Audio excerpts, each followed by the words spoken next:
దేవుని నామానికి స్తుతి కలుగును గాక. దేవాది దేవునికి కృతజ్ఞతలు. అలాగే కూడి వచ్చిన మీ అందరికీ నా హృదయపూర్వక వందనాలు తెలియజేసుకుంటున్నాను.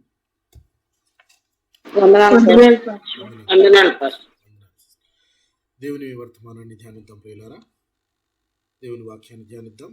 అపోస్తలుల కార్యముల గ్రంథము 26వ అధ్యాయము. అపోస్తలుల కార్యముల గ్రంథము 26వ అధ్యాయము 23 మరియు 24 వచనాలను చదువుకొని నేటి వాక్య ధ్యానాన్ని ప్రారంభించుకుందాం. 22, 23 వచనాలను చదువుకుందాం. క్షమించండి, 26వ అధ్యాయము 22 మరియు 23 వచనాలను చదువుకొని నేటి వాక్య ధ్యానాన్ని ప్రారంభించుకుందాం. అయినను నేను దేవుని వలనైన సహాయం పొంది నేటి వరకు నిలిచింటిని. క్రీస్తు శ్రమపడి మృతుల పునరుత్థానం పొందు వారిలో మొదటి వాడగుట చేత ఈ ప్రజలకును అన్యజనులకును వెలుగు ప్రచురింపబోనని ప్రవక్తలను మోషేయు ముందుగా చెప్పినవి కాక మరి ఏమీ చెప్పక అల్పులకును గనులకును సాక్ష్యం ఇచ్చుచుంటిని. చిన్న ప్రార్థన చేసుకుని వాక్య ధ్యానాన్ని కంటిన్యూ చేసుకుందాం. ప్రేమ నమ్మకం కలిగిన మా ప్రియ పరలోకపు తండ్రి, పరిశుద్ధుడా, ఈ పవిత్రమైన పాదాలు వందనాలు, వేలాది స్తుతులు, స్తోత్రములు తండ్రి. గడిచిన దినములన్నీ మీ కృపలో భద్రపరిచి మరి ఒక నూతన దినాన్ని అనుగ్రహించి దినమంతా కూడా మీ కాపుదల మా అందించారు. అందుని బట్టి మీకు కృతజ్ఞతలు చెల్లించుకొనిచున్నాం తండ్రి. ఈ సాయంకాల సమయం మీ సన్నిధిలో కుడి వచ్చిన ప్రతి ఒక్క విశ్వాసాన్ని బట్టి నాయన మీకు వందనాలు తెలియజేసుకొనిచున్నాం తండ్రి. నాయన వారి వారి కుటుంబాలను మీ కృప కలిగిన హస్తాలకు అప్పచెప్పుకొనిచున్నాం తండ్రి. నాయన వారికి కావాల్సిన కోరికలన్నీ కూడా తండ్రి మీ చిత్తానుసారం తీర్చుకొని ప్రార్థిస్తున్నాం. అలాగే ఆశపడి వచ్చిన ప్రాణములు నాయన వాక్యంతో తృప్తిపరిచి మీరే నాయన ఈ యొక్క కూడికకు అధ్యక్షత వహించమని ప్రార్థిస్తున్నాం తండ్రి. నేను అలాగే ప్రకటిస్తున్న వాక్యం ప్రకటిస్తున్న నన్ను నాయన నీ నోటి పూరగా వాడుకోమని, మాలో ఏ జ్ఞానము లేకపోయినా నాయన మమ్మల్ని ఎన్నుకున్న విధానాన్ని బట్టి మీకు వందనాలు చెల్లించుకొనిచున్నాం ప్రభువా. మరి కేవలం మేము వినివారం మాత్రమే ఉండకుండా వినగల చెవి, గ్రహించగల మనసు, వెంబడించగలిగిన హృదయము మాకును దయచేయమని, తద్వారా ప్రభువా మీరే మహిమ ఘనత ప్రభావాలను ఆరోపించుకోమని ఈ ప్రార్థనంతా కూడా ప్రభు యేసుక్రీస్తు వారి అతి పరిశుద్ధమైన నామములో అడిగి వేడుకొనిచున్నాం తండ్రి. ఆమేన్. మంచిది.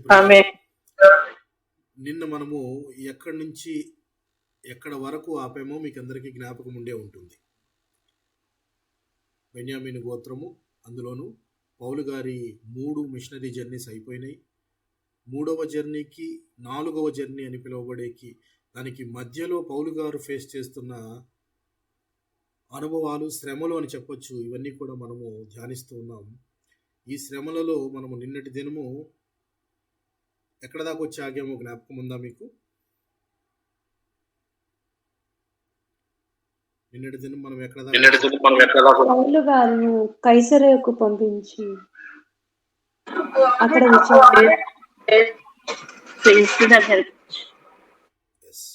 నిన్నటి దినము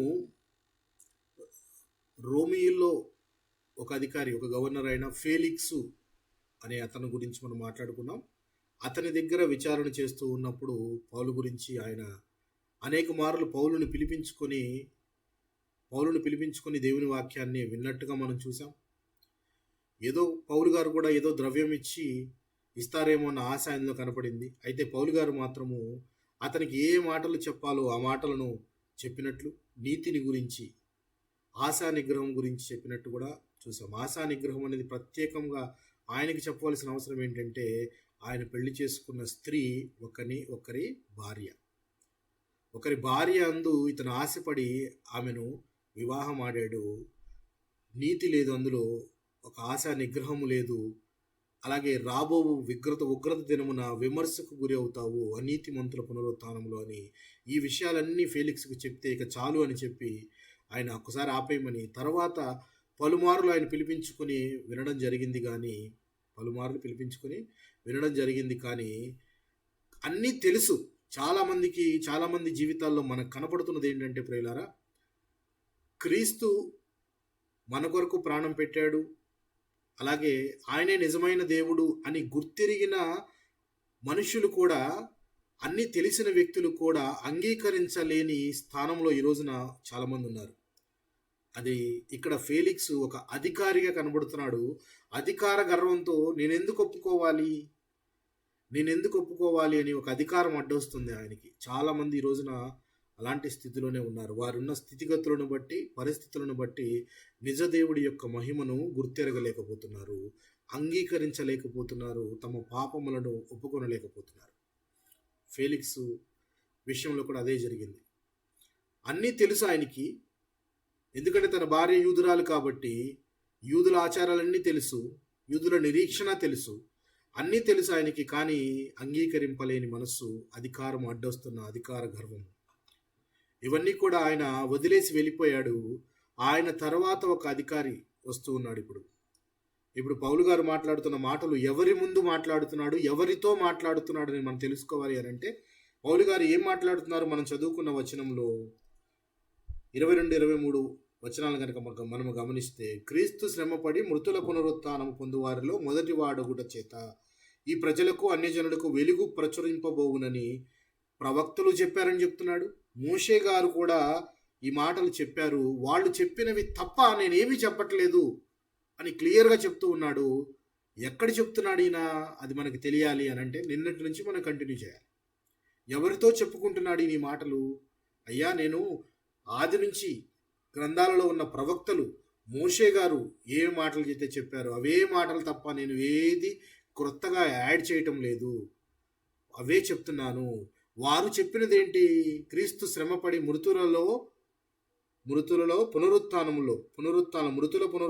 పొందువారిలో మొదటి వాడు అగుట చేత ఈ ప్రజలకును అన్యజనులకును వెలుగు ప్రచురింపబోచున్నది అని చెప్పే మాట ప్రవక్తలు చెప్పారు, మోషే గారు కూడా చెప్పారు. అంటే వీళ్ళు చెప్పిన మాటలో ఉన్న నిజం ఏంటంటే, పునరుత్థానులలో క్రీస్తు మొదటి వాడవుతాడు, ఆ వెలుగు యూదులకే కాదు అన్యజనులకు కూడా వెళుతుంది అని వీరు చెప్పారు అని చెప్పి పౌలు గారు ఎక్కడ చెప్తున్నారు అని కనుక మనం గమనిస్తే, ఫేలిక్స్ దాకా ఆగిపోయాం మనం. కైసరియా అనే ప్రాంతంలో ఉన్నాడు ఈయన. కైసరియా అనే ప్రాంతంలో ఉంటే అక్కడున్న ఫేలిక్స్ అనే గవర్నర్ వెళ్ళిపోయాడు. ఆయన స్థానంలో మరి ఒక అధికారి వస్తున్నాడు. ఆ అధికారి పేరు ఫేస్తు. ఈ అధికారి పేరు ఫేస్తు. ఇతను అపాయింట్ అయి వచ్చి రాగానే కైసరియా నుంచి యెరూషలేముకి వచ్చాడు. చాలా దగ్గర ప్రాంతాలు. యెరూషలేముకి వచ్చి రాగానే అక్కడున్న ప్రధాన యాజకులు కానీ పెద్దలు కానీ వెంటనే ఆయన దగ్గరికి ఒక ఫిర్యాదు తీసుకొని వస్తున్నారు. ఏమిటా ఫిర్యాదు అని అంటే, ఇదే సేమ్ ఏదైతే ఫేలిక్స్ గవర్నర్గా ఉండి ఆయన సాల్వ్ చేయకుండా వదిలి వెళ్ళిపోయిన కేసు ఒకటి ఉంది కదా, దాన్ని తీసుకొని వచ్చారు. అయ్యా, కైసరియాలో ఫలానా పౌలు అని ఒక ఆయన ఉన్నాడు, ఆయన గురించి ఇలా వివాదాలు జరుగుతున్నాయి, ఇలా తర్కించుకున్నాము, ఇదంతా జరిగింది, మీరు దయచేసి ఆయన్ని ఇక్కడికి పంపించండి. ఎక్కడికి పంపించమని అడుగుతున్నారు వీరు? కైసరియా నుంచి ఎక్కడికి పంపించమని అడుగుతున్నారు వీళ్ళంతా? యెరూషలేముకు పంపించమని అడుగుతున్నారు. ఎందుకు యెరూషలేముకు పంపించమని అడుగుతున్నారంటే, దాని వెనక కుట్రతో అడుగుతున్నారు. కుట్రతో అంటే, యెరూషలేముకు పంపిస్తే ఆ దారిలోనే ఆయన్ని చంపేయాలి, చంపేంత పగ పెట్టుకున్నారు, అతను చనిపోవుటకు అర్హుడు అన్నట్లుగా వాళ్ళు వాడిని చంపేదాకా మనకు మనశ్శాంతి లేదు అన్నట్లుగా ఆయన అడుగుతున్నారు. మీరు దయచేసి మీకెందుకు ఆయన ఇక్కడ యెరూషలేం పంపించండి అంటే, దాని వెనక అతన్ని చంపాలనే ఒక కుట్ర కనబడుతుంటే వెంటనే ఫేస్తు గారు అంటారు, నేను వచ్చి 3 దినాలే అయింది, నేను ఇంకా ఏమీ ఛార్జెస్ కూడా ఏం తీసుకోలేదు, అక్కడికి వెళ్ళి నేను సరిగా ఇల్లు చూసుకోలేదు, ఇవన్నీ నేను ఇంకా ఏం ప్రిపేర్ కాలేదు. ఒక పని చేయండి, మీలో ఆయన మీద ఎవరైతే నేరారోపణ చేస్తారో వాళ్ళు నాతో రండి, నాతో కైసరియాకు వస్తే అక్కడ ఆయన్ని విమర్శించి ఏంటి అనేది తగిన శిక్ష విధిద్దాము అని కొంతమందిని రండి అని ఆయన పిలుస్తాడు. కొంతమందిని రండి అని పిలిస్తే అలాగే ఆయనతో పాటు కొంతమంది వెళ్తారు.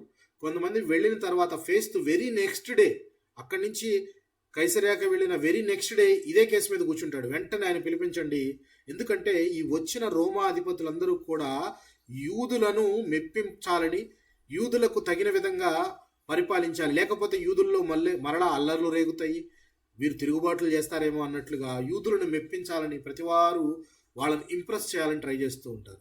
అలాగే అందులో భాగంగా వెంటనే పౌలు గారిని పిలిపించి విచారణకు కూర్చోబెడితే ఆ విచారణలో ఫేస్తు ముందుకు సభలో అందరి దగ్గరికి వస్తే వాళ్ళు అడుగుతున్నారనమాట ఏమని. అందుకు పౌలు, కైసరు వాళ్ళు చెప్పిన దాని ప్రకారం ఏంటంటే ఈ నేరారోపణలు అన్నీ మోపిన తర్వాత ఈయనకేం చెప్పాలో అర్థం కాలేదు. ఈయన అడిగింది ఏంటంటే ఈ యొక్క విమర్శ సభ యెరూషలేముకు వెళ్ళి అక్కడ విమర్శ పెట్టుకోవడానికి నీకు ఇష్టమేనా అని పౌలు గారిని అడుగుతాడు. పౌలు గారిని అడిగితే ఇక పౌలు గారు అంటాడు, ఇక నేను యెరూషలేం వెళ్ళేది లేదు, ఆల్రెడీ యెరూషలేం నుంచి ఇక్కడికి వచ్చాను.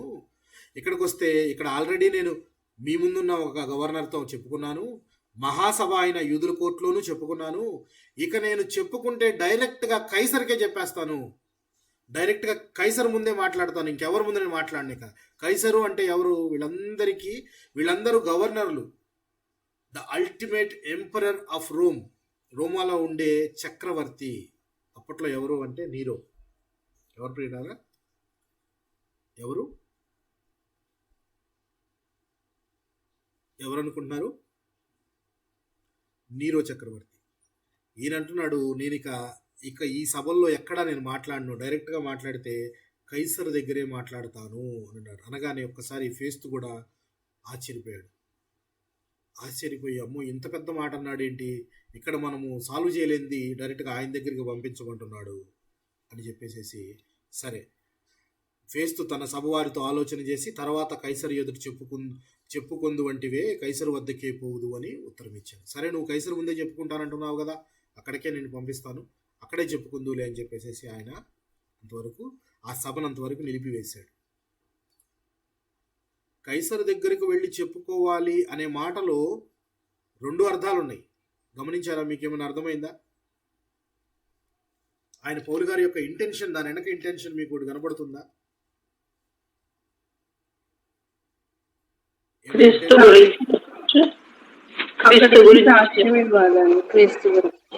ఏంటి సిస్టర్?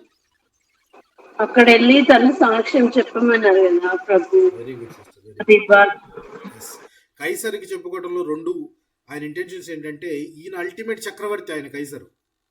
ఆయన దగ్గరికి వెళ్ళడం అంటే ఆయన రోమాలో ఉంటాడు. ఈయన రోమా వెళ్ళటము అనేది ఆయన అది ఏ విధంగానైనా కానీ రోమాకి వెళ్ళాలి, తను అక్కడ ప్రజెంట్ అయ్యి తన సాక్ష్యం చెప్పాలి అని అనుకుంటున్న దానిలో ఒక భాగంగా నేను అక్కడికే వెళతాను అన్నట్లుగా చెప్తున్నాడు. అయితే ఈ కొన్ని దినాలు అయిపోయి ఇలాగ మళ్ళీ అలా కైసరేలోనే ఉండిపోవడం జరిగింది. కొన్ని దినాలు అయిపోయిన తర్వాత అగ్రిప్ప అనే రాజు వస్తాడు. ఆ రాజు ఎక్కడికి వస్తాడంటే కైసరియాకు వస్తాడు. ఇక్కడ మరలా అగ్రిప్ప అనగానే మనకు కన్ఫ్యూజన్ స్టార్ట్ అవుతుంది. ఈ అగ్రిప్ప ఎవరు అని. ఎన్ని పేర్లున్నా నేను నిన్న చెప్పాను. ఇతను హేరోదు అగ్రిప్ప. ఈ హేరోదు అగ్రిప్ప అంటే ఈ హేరోదు అనేది ఇంటి పేరు అని చెప్పాను. ఇందులో మనకు మరలా కన్ఫ్యూజన్ స్టార్ట్ అయింది. ఈ అగ్రిప్ప ఎవరు అని, అంటే ఈ హేరోదు ఎవరు అనేది స్టార్ట్ అవుతుంది. మనకు ఉన్న వాళ్ళలో చాలా క్లారిటీగా జాగ్రత్తగా మీరు వినగలిగితే మొట్టమొదటి హేరోదు ద గ్రేట్ అందరికీ తెలిసింది వాడు, అవునా? ఎవరు? ప్రభు అయిన క్రీస్తు పుట్టినప్పుడు 2 సంవత్సరాల వయసు గల పిల్లలందరినీ కూడా, ఆ లోపు పిల్లలందరినీ కూడా చంపించిన వ్యక్తి. అతను గుర్తున్నాడు కదా మీకు? మీరు ఎస్ అంటే ముందుకెళ్తా.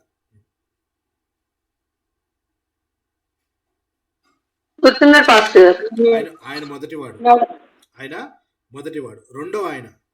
రెండో ఆయన బాప్తిస్మం ఇచ్చి యోహాను ఉన్నప్పుడు, బాప్తిస్మం ఇచ్చి యోహాను పరిచర్య కాలము, అలాగే ప్రభు అయిన క్రీస్తు పరిచర్య కాలంలో ఉన్నవాడు, బాప్తిస్మం ఇచ్చి యోహాను తలకొట్టించిన వ్యక్తి, మరియు ప్రభు అయిన క్రీస్తు యొక్క ట్రయల్స్ అంటే ఆయనని విమర్శించడానికి ఆ కోర్టులో అప్పుడు ఆయన్ని సిలువ వేయడానికి ఎగ్జిక్యూట్ చేయడానికి ఉన్న వ్యక్తి ఒక అగ్రిప్ప. రెండో అతను హేరోద్ అంతిపాస్ అంటారు అతన్ని. మొట్టమొదటి వాడు హేరోద్ ద గ్రేట్, రెండోది హేరోద్ అంతిపాస్ అని అతను. మూడవ అతను ఉన్నాడు. ఈ మూడవ అతను హేరోదు అగ్రిప్ప 1. ఇతడే అపోస్తలులందరినీ కూడా బహుగా హింసించిన వ్యక్తి మరియు దేవుని నామాన్ని మహిమపరచనందుకు అతడు మొత్తబడెను అని అపోస్తల కార్యంలో రాయబడి ఉంటుంది 12వ అధ్యాయంలో. గమనిద్దాం, అది అపోస్తల కార్యముల గ్రంథము 12వ అధ్యాయం 23వ వచనాన్ని గమనిద్దాం. 23వ వచనాన్ని గమనిద్దాం. అతడు దేవుని మహిమపరచనందున వెంటనే ప్రభువు దూత అతనిని మొత్తెను గనక పురుగులు పడి ప్రాణము విడిచెను. ఈ పురుగులు పడి ప్రాణము విడిచిన వ్యక్తే ఈ హేరోదు అగ్రిప్పా 1. హేరోదు అగ్రిప్పా 1. ముగ్గురయ్యారు. ఇప్పటికి మనకి ముగ్గురయ్యారు. మొట్టమొదటి ఆయన హేరోద్ ద గ్రేట్, రెండో అతను హేరోదు అంతిపాస్ అనే అతను, మూడవ అతను హేరోదు అగ్రిప్పా 1. మూడో అతను ఇతను పురుగులు పడి చనిపోయాడు. మరియు ఇతను యాకోబు తల కొట్టించాడు. యాకోబుని చంపించడంలో ఇతని పాత్ర ఉంది. అలాగే అపోస్తులందరినీ కూడా హింసించిన వారిలో ఉన్నాడు. ఈయన బాగా ఇబ్బందులు పెట్టి బాధలు పెట్టిన వారిలో ఉన్నాడు. ఇతను పురుగులు పడి చనిపోయాడు. ఎందుకు? కారణం కూడా దేవుని నామాన్ని మహిమపరచనందున. సో దేవుని నామాన్ని, దేవునికి చేరాల్సిన మహిమను ఘనతను ఎప్పుడు ఆయనకి ఇచ్చే వారంగా మనం ఉండాలి. గొప్ప రాజునే దేవుడు ఎగ్జిక్యూట్ చేయలేదు అని అంటే ఆయనకి ఇవ్వవలసిన ఘనతలో నీ బోటి వారిని నా బోటి వారిని లెక్కిస్తాడా? ఆయనకి ఇవ్వవలసిన మహిమ ఘనత ఆయనకి ఇవ్వాల్సిందే. మనమైనా, అది రాజైనా, ఇంకెవరైనా కానీ. చూడండి పేడారు, ఇప్పుడు మనము ముగ్గురైపోయారు. నాలుగో వాడే ఈ హేరోదు అగ్రిప్పా 1 కొడుకున్నాడు కదా. కొడుకు ఇతను పురుగులు పడి చనిపోయినప్పుడు ఇతని కొడుకు అగ్రిప్పా 2 ఎవరైతే ఇప్పుడు ఇక్కడ మనకు ఫేస్తు దగ్గరికి వస్తున్నాడు చూసారా? ఫేస్తు దగ్గరికి ఒక స్త్రీని తీసుకొని వస్తూ ఉన్నాడు. ఒక స్త్రీని తీసుకొని ఊరినే విహారం చేద్దామని చెప్పేసి కైసరియా అనే ప్రాంతానికి వచ్చాడు. ఇతను ఈ హేరోదు అగ్రిప్పా 2, ఇతడు అగ్రిప్పా 1 యొక్క కొడుకు. అతను పురుగులు పడి చనిపోయినప్పుడు ఇతను 17 సంవత్సరాల వయసు గల పిల్లవాడు. రోమాలో ఉన్నాడు. రోమాలో క్లౌదియా అనే చక్రవర్తి ఇతను అక్కడే ఉంచి కొన్నాళ్ళు అతన్ని అక్కడే ఉంచి కొద్దిగా ఎదిగిన తర్వాత ఆయన్ని చతుర్థాధిపతిగా అపాయింట్ చేస్తాడు. మరలా మెల్లమెల్లగా అతను ఎదిగిన తర్వాత గలిలయ ప్రాంతము, యెరూషలేం ప్రాంతానికి కూడా రాజుగా ఆయన్ని ప్రకటిస్తారు. యెరూషలేం ప్రాంతానికి రాజుగా అయిన వ్యక్తి ఇప్పుడు ఈయన ఒక స్త్రీని తీసుకొని ఈయన దగ్గరికి వస్తున్నాడు. ఇందులో ఒక విషయం ఏంటంటే, ఈయన తీసుకొచ్చే స్త్రీ ఎవరో తెలుసా? ఎవరు? ఈ అగ్రిప్పా అనే రాజు తీసుకొచ్చే స్త్రీ ఎవరు? ఇక్కడ రాయబడి ఉంటుంది మనకి 25వ అధ్యాయము 13వ వచనం. చదువుతారు ఎవరైనా? 25వ అధ్యాయము 13వ వచనం.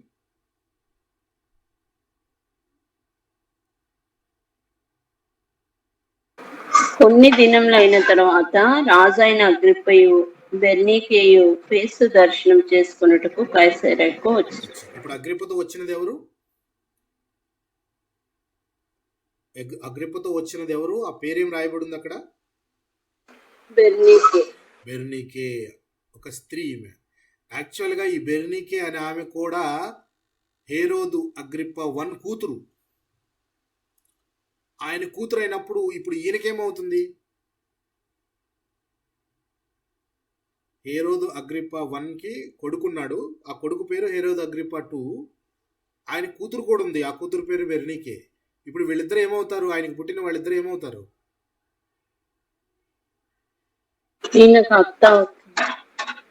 ఒక తండ్రికి పుట్టిన వాళ్ళిద్దరు ఏమవుతారు? అన్నా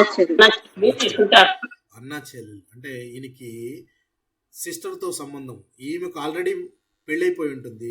పెళ్ళైపోయిన భర్త చనిపోయిన తర్వాత తిరిగి వచ్చి ఈ యొక్క బ్రదర్ దగ్గర ఉంటే వీళ్ళిద్దరికి అక్రమ సంబంధం ఉంటుంది. వాళ్ళిద్దరూ ఒక జంటగా అలా కంటిన్యూ అయిపోతూ ఉంటారు. వీళ్ళిద్దరు అగ్రిప్పా మరియు బెర్నీకే. వీరిద్దరూ ఆ ప్రాంతానికి వస్తే ఫేస్తు దర్శనం కోసం వచ్చారు. ఫేస్తు దర్శనం కోసం వచ్చి వారు అక్కడ అనేక దినాలు ఉన్నారట. అప్పట్లో రాజులు విడిది కోసం, సమ్మర్ ఇలాంటి టైంలో వేసవి విడిది కోసం కొన్ని ప్రాంతాలకు వచ్చి ఉంటుంటారు. ఈ ప్రాంతానికి వచ్చి ఉన్న ఈ ఫేస్తు అనే భార్య, ఫేస్తుతో వచ్చిన బెర్నీకే అనే ఆమె ఈయనకు వరుసకు సిస్టర్ అవుతుంది. ఆమెను తీసుకొని ఈయన ఫేస్తు దగ్గరకు వచ్చాడు. అక్కడ వీరు కొన్ని దినాలు ఉన్న తర్వాత వెంటనే ఫేస్తుకు ఒక ప్రాబ్లం ఉంది కదా. ఏం ప్రాబ్లం అది? పౌలు గారి దానిలో ఆయన ఇంకా తీర్పు ఇవ్వాల. వెంటనే ఆ విషయం గుర్తొచ్చి అగ్రిప్పతో చెప్తున్నాడు రాజుతో. రాజుగారు ఇట్లా మీ ప్రాంతం నుంచే ఒక వ్యక్తి ఉన్నాడు.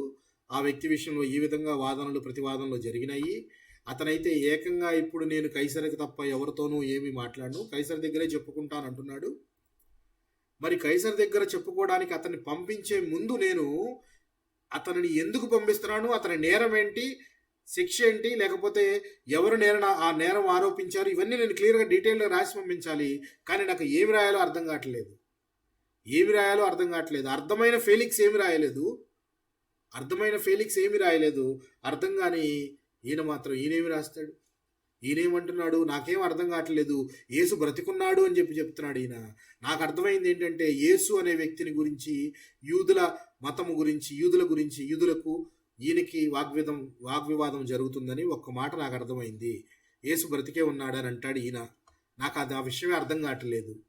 ఏంటి వాళ్ళిద్దరి మధ్య జరిగే ఆ తగాదా ఏంటో నాకు అర్థం కావట్లేదు అనగానే అగ్రిప్పరాజు అంటున్నాడు, ఒకసారి నా దగ్గర కూడా నేను కూడా వింటాను ఆయన వాదన, ఏం చెప్పుకుంటాడో నాతో ఒకసారి ఏర్పాటు చేయండి, నేను కూడా వింటాను అని అంటాడు. సరే వింటాను అనగానే వెంటనే ఫేస్ ఏం చేస్తాడు, పోన్లే అట్లీస్ట్ ఇప్పుడు అగ్రిప్పరాజా అంటే యూదులను పరిపాలించే రాజు కాబట్టి, హేరోదు వంశంలో ఉన్నవాడు కాబట్టి, యూదుల మతాచారాలు ఎరిగినవాడు కాబట్టి, సరేలే ఈయన రాజుగా ఈయన ఏదైనా సలహా ఇస్తే దాన్ని బట్టి మనం కైసర్ దగ్గరికి పంపించమా లేదా అని ఆలోచిద్దాం అన్నట్లుగా సరే రండని సభ ఏర్పాటు చేశారు. సభ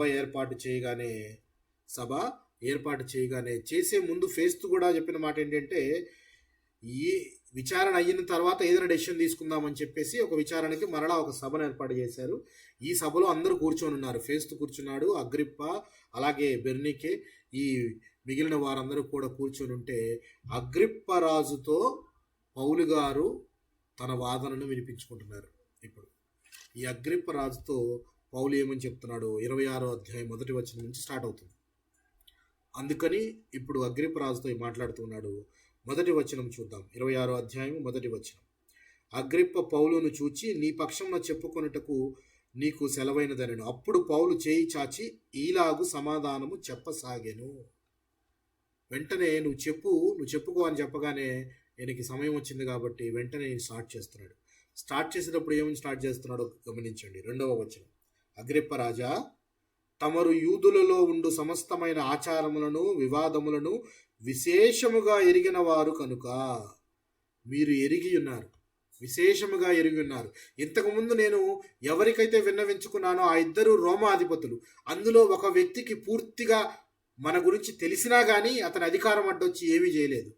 ఇప్పుడున్న ఫేస్తు అనే అధికారికి చెప్పినా కానీ ఆయనకేం అర్థం కావడం లేదు. ఇప్పుడు మీరైతే యూదుల మతాచారాలను గురించి అన్నిటి గురించి మీరు ఎరిగి ఉన్నారు కదా, అందుకని కనీసం నా గోడు మీరైనా వినండి అని చెప్తూ ఉన్నాడు. ఏమని చెప్తున్నాడు? చాలా జాగ్రత్తగా నేను చెప్పబోయేదాన్ని వినండి అని చెప్పి ఆయనకు ఒక మనవి చేసుకుంటూ జాగ్రత్తగా చెప్తూ ఆయన ఎక్కడి నుంచి స్టార్ట్ చేస్తున్నాడంటే 7వ వచనం ఒకసారి చదువుదాం. 7-8 వచనాలను చదువుదాం.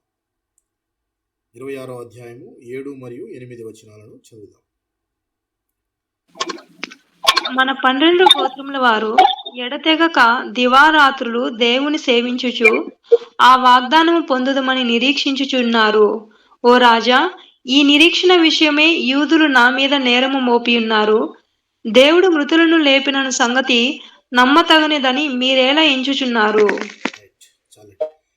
ఇక్కడ మనం చదివేటప్పుడు కొద్దిగా జాగ్రత్తగా చదవాలి సిస్టర్. ఓ రాజా, ఈ నిరీక్షణ విషయమే యూదులు నా మీద నేరం మోపియున్నారు. దేవుడు మృతులను లేపునను సంగతి నమ్మ తగనిదని మీరెలా ఎంచుచున్నారు?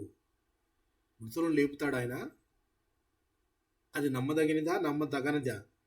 మీరెందుకు నమ్మట్లేదు అని చెప్పుకుంటూ ఆయన ముందు చెప్తున్నమాట మన 12 గోత్రముల వారు అని 12 గోత్రాలను ఆయన మెన్షన్ చేస్తూ ఉన్నాడు.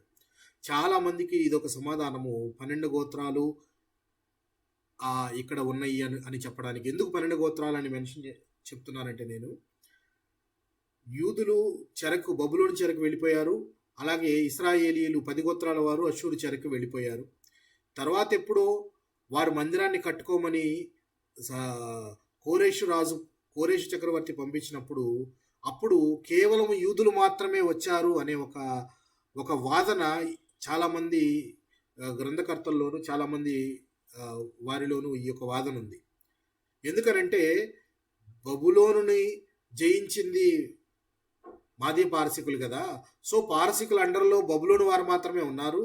తిరిగి వచ్చినప్పుడు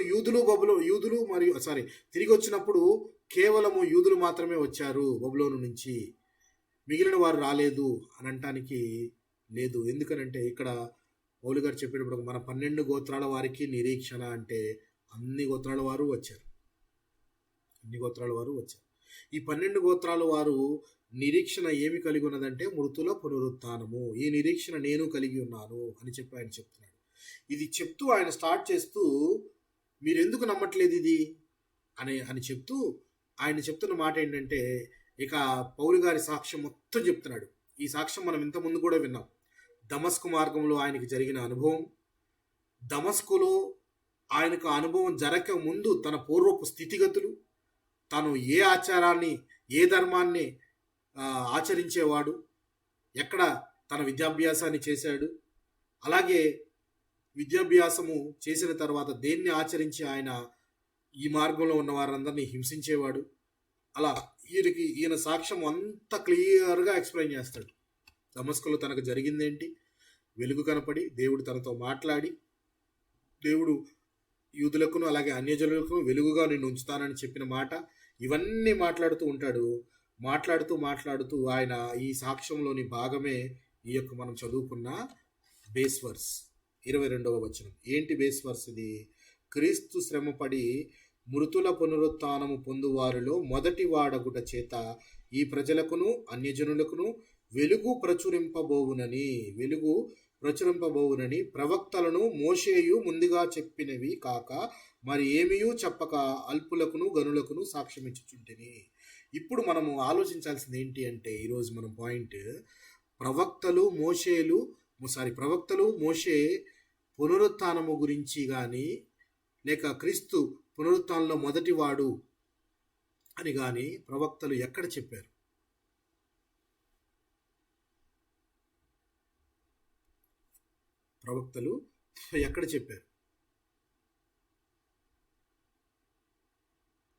ఎందుకనంటే ఈయనంటున్న మాట ఏంటి? పౌలు గారు ప్రవక్తలు మోషే వారు చెప్పిన మాటలే నేను చెప్తున్నాను, క్రీస్తు మృతులలో పునరుత్థానుడు, అవే మాటలు వాళ్ళు చెప్పారు, అవే నేను చెప్తున్నాను, అన్యజనులకు వెలుగు ప్రచురింపబోతుందని ఈ మాటలన్నీ ప్రవక్తలు చెప్పారు, మోషే చెప్పాడు, అవే నేను చెప్తున్నాను కానీ వేరే ఏం చెప్పట్లేదు అని అంటున్నాడు. మోషే గారు ఏం చెప్పుంటారు? నా వంటి ఒక ప్రవక్త. Very good sister. మోషే ఏం చెప్పుంటాడు ఒకసారి చూద్దాం. ద్వితీయోపదేశ కాండము 18వ అధ్యాయము 17వ వచనాన్ని గమనిద్దాం. 17వ వచనం గమనిస్తే, మరియు యెహోవా నాతో ఇట్లనెను, వారు చెప్పిన మాట మంచిది, వారి సహోదరులలో నుండి నీ వంటి ప్రవక్తను వారి కొరకు పుట్టించెదను, అతని నోట నా మాటలుంచెదను, నేను అతన్ని ఆజ్ఞాపించినది యావత్తును అతడు వారితో చెప్పును, అతడు నా నామమును చెప్పు నా మాటలను వినని వానిని దాని గురించి విచారణ చేసేదను. ఇందులో పునరుత్థానం ఉందంటారా లేదంటారా?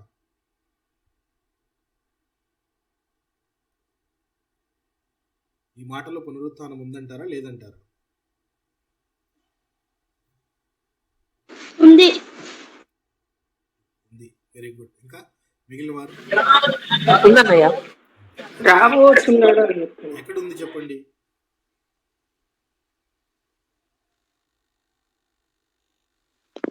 నీ వంటి ప్రవక్తను వారి కొరకు పుట్టించెదను.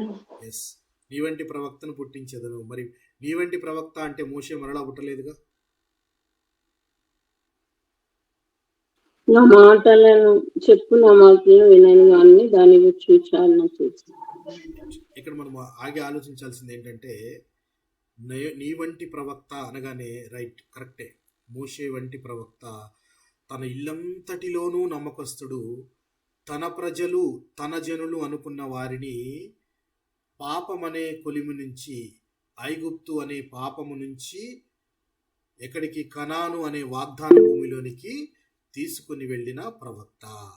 మరి ఒక ప్రవక్త పాపమనే చెర నుంచి వాగ్దాన భూమి, అంటే అక్కడ వారికి వాగ్దాన భూమి అయితే కనాను, మనకి వాగ్దానం అయితే మనము పునరుత్థానులమై తండ్రి యొద్దకు చేరటం. తండ్రి యొద్దకు ఎవరు తీసుకెళ్ళగలరు? మోషే వంటి ప్రవక్త అంటే ఏ ప్రవక్త? ఎవరంటే ప్రభు అయిన క్రీస్తే. ప్లస్ క్రీస్తు మాట వినని వారిని విచారణ చేస్తాను అని అంటే that is called nothing but judgement day. Judgement day రోజు విచారణ ఎవరిని చేస్తాడు దేవుడు అంటే అనీతిమంతులను అని మనం నిన్న మాట్లాడుకున్నాము, అవిశ్వాసులను అని నిన్న మాట్లాడుకున్నాము. ఎవరైతే ఆయనను నమ్మని వారు ఉంటారో వారిని విచారణలో దేవుడు పాలిభాగస్తులు చేస్తాడు. ఆ విచారణలో విచారించి నిత్య నరకమునకు పంపిస్తాడు అని చెప్పుకున్నాం. అంటే పునరుత్థానం అనేది ఉన్నది అని చెప్పి ఇక్కడ క్లియర్గా మనకు అర్థమవుతుంది. నా నామమును చెప్పే మాటలను ప్రతిదీ వినని ప్రతి వాడి గురించి విచారణ చేస్తాను అని చెప్తున్నాడు. నా నోటి మాటలు అతనిలో ఉంచుతాను, నేను అతనికి ఆజ్ఞాపించినది యావత్తు అతడు వారితో చెప్పును, నేను చెప్పిన ప్రతిదీ ఆయన వారితో చెప్తాడని చెప్తున్నాడు. సో మోషే గారు చెప్పాడు. మోషే గారు ఇంకా 32వ ద్వితీయోపదేశ కాండమే 33వ అధ్యాయంలో మనం చూడొచ్చు. 33వ అధ్యాయంలో యూదా వారి గురించి ఏం మాట్లాడాడో ఒకసారి చూద్దాం. యూదా గోత్రము గురించి ఏం మాట్లాడుతున్నాడు ఆయన.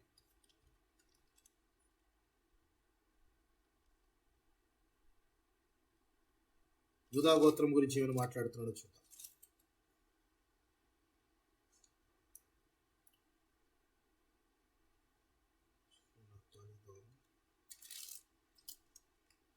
యూదాను గూర్చి అతడు ఇట్లా, నేను యెహోవా యూదా మనవి విని అతని ప్రజల యొద్దకు అతన్ని చేర్చుము. యూదా బాహుబలం అతనికి చాలునట్లు చేసి అతని శత్రువులకు విరోధంగా నీవు అతనికి సహాయుడవై ఉండు. యెహోవా యూదా మనవి విని అతని ప్రజల యొద్దకు అతన్ని చేర్చుము. యూదా బాహుబలము అతనికి చాలునట్లు చేసి అతని శత్రువులకు విరోధముగా నీవు అతనికి సహాయుడవై యుందువు అని చెప్పి ఇక్కడ దీవించే వచనంలో చెప్తున్నాడు. అలాగే యాకోబు గారు కూడా దీవించారు.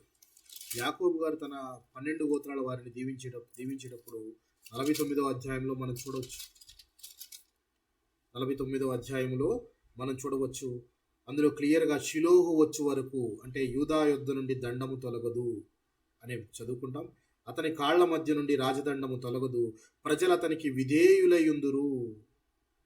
రాజదండము తొలగదు అంటే అర్థం ఏంటంటే యూదా యొద్ద నుండి అధికారం ఎక్కడికి పోదు. యూదా యొద్ద నుండి అధికారం అంటే యూదా గోత్రంలో పుట్టిన ప్రభువు 1000 ఏళ్ల పరిపాలన చేయబోతున్నాడు. జ్ఞాపకం ఉందా? నేను నిన్న చెప్పాను మీకు. జ్ఞాపకం ఉందా లేదా మీకు? పరిపాలన చేయబోతున్న రాజు, ఆయన రాజ్యము వచ్చు వరకు ఆ అధికారం ఆయన దగ్గర నుంచి ఎవ్వరూ తొలగించలేరు. రాజదండము తొలగదు. షిలోహు వచ్చు వరకు, షిలోహు అనగానే మనం అతడు షిలోహు వచ్చు వరకు అంటే క్రీస్తు వచ్చు వరకు, ఆయనకు రాజ్యాధికారం వచ్చే వరకు ఈ యొక్క రాజ్యాధికారం అనే దండము వాడి దగ్గర నుంచి తొలగిపోతుంది. అంటే యూదా గోత్రంలోనే ఉంటుంది, కంటిన్యూగా అలాగే ఉంటుంది. ఎప్పుడైతే ఆయన 1000 ఏళ్ల పరిపాలన చేస్తే ఆ అధికారం అప్పటి వరకు ఆయనతోనే ఉంటుంది. ప్రజలు అతనికి విధేయులై ఉందురు అని చెప్పి రాయబడి ఉన్నది ప్రియులారా. సో ఇక్కడ ప్రవక్తలు మోషే దేవుని ఈయన గురించి క్రీస్తు గురించి చెప్తున్నారు. ఆ మాటల్లో క్రీస్తు పునరుత్థానుడే తిరిగి ఆయన పరిపాలించే పరిపాలనా కాలము అని, జనులు విధేయులై ఉండాలి, ఆయన రాజ్యాన్ని చూడాలి, ఆయనకు రాజ్యాధికారం ఉండాలి. ఎందుకనంటే మొదటి రాకడలో దేవుడు వచ్చినప్పుడు రాజుగా ఆయనను గుర్తించారా? రాజుగా ఆయన కనబరుచుకున్నాడా తనను తాను? లేదు కదా.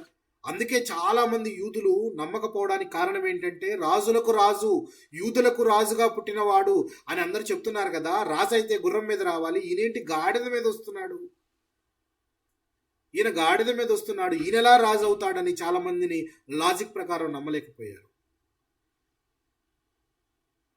2వ రాకడలో కొదమ సింహముగా ఆయన రాబోతూ ఉన్నాడు. రాజులకు రాజు, ఆయన రాజ్యము నిరంతరము, నా రాజ్యము ఈ లోక సంబంధమైనది కాదు అని చెప్పి ప్రభువైన క్రీస్తు చెప్తూ ఉన్నాడు. ఆత్మ సంబంధమైనది, అది సదాకాలం ఉంటుంది, నిత్యమైన రాజ్యము. దావీదుకు ఇచ్చిన నిబంధన ఏంటి? దేవుడు దావీదుకు నీ కుటుంబంలో పుట్టిన నీ కుమారుడు నా నామగంత కొరకు ఒక మందిరము స్థాపించును, అది నిరంతరము ఉండినట్లు నేను దాన్ని సదాకాలం ఉంచుతాను అంటే అది సొలొమోను గారితో మాట్లాడినట్టు, అలాగే ప్రభు అయిన క్రీస్తు చేయబోయే రాజ్యము గురించి మాట్లాడినట్టు. సో ఇక్కడ మనం ఆలోచిస్తే ప్రవక్తలు మరియు మోషే చెప్పినది, మరి ఇంకొక ప్రవక్త ఎవరు చెప్పారు చూద్దాం మనం. ఎవరు చెప్పుండారు? ఇంకెవరు చెప్పుండారు ప్రియులారా?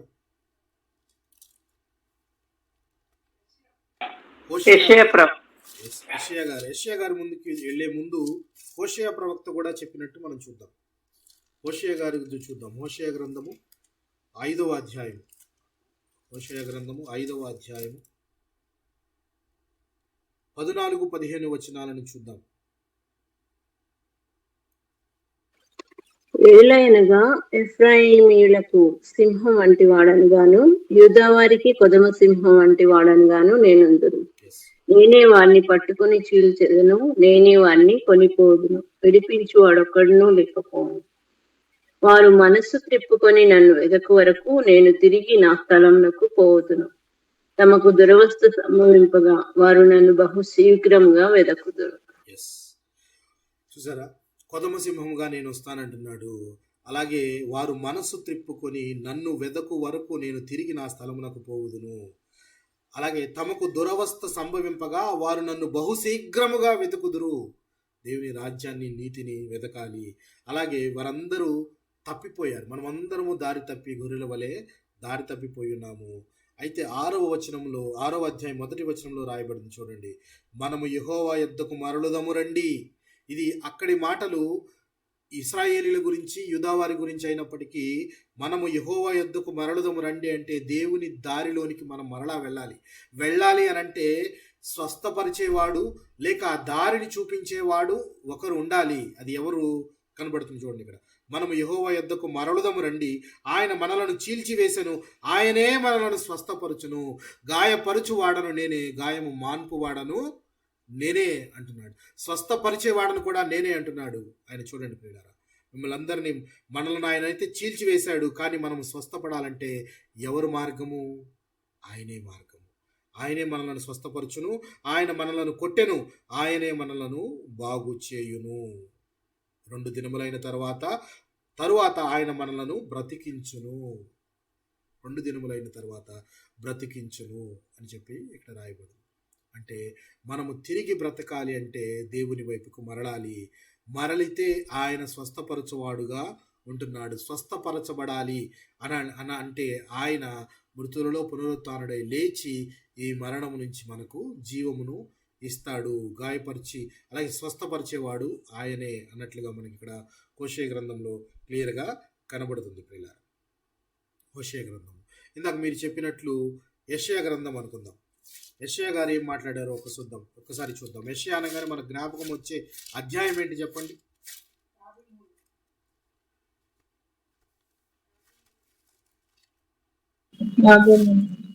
Very good.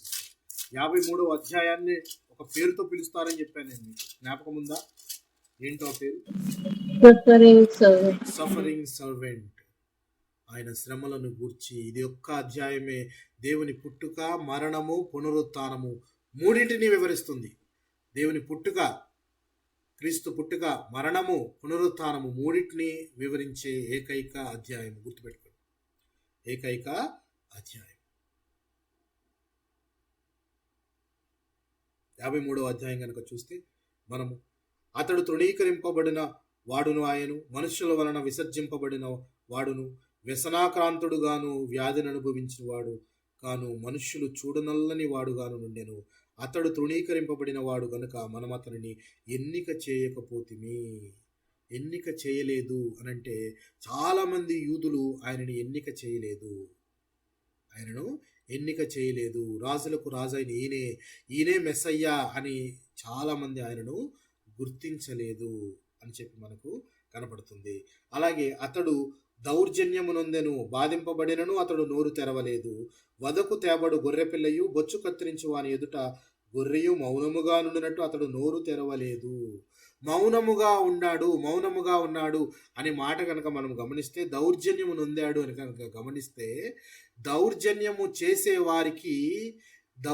చేసేవారికి అవకాశము కల్పించింది ఎవరు?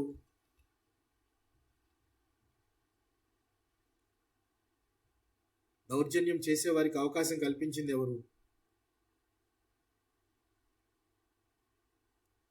ఎవరు ప్రియులారా? మన పాపాలు. కూడా ఇంకొకటి, ప్రభు అయిన క్రీస్తు ఇన్ని శ్రమలు పడతానని కానీ మరణిస్తాను అని కానీ ఇవన్నీ క్రీస్తుకు తెలుసా తెలీదా?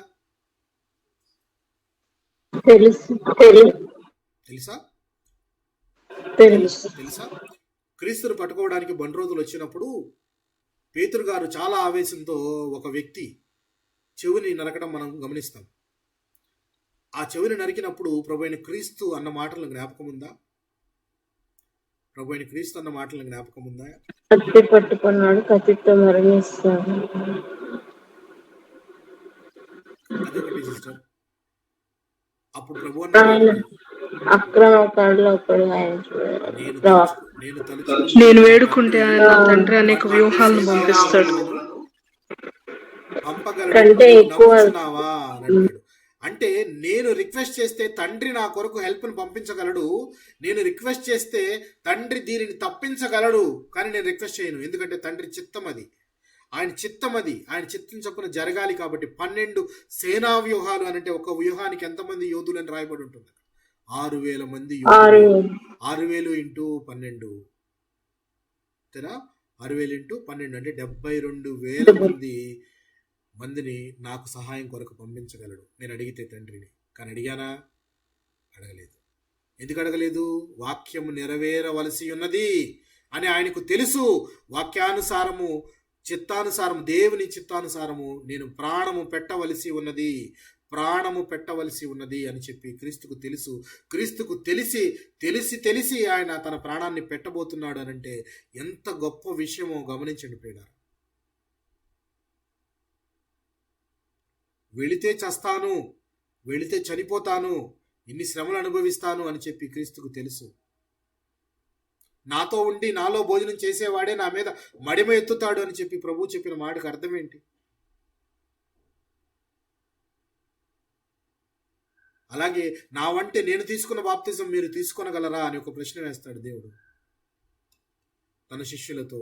తనకు తీసుకున్న వంటి బాప్తిజం అంటే తను పడిన శ్రమల వంటి బాప్తిజము, ఈ యొక్క సిలువ శ్రమలు మీరు పొందగలరా అని చెప్పి అడుగుతూ ఉంటాడు.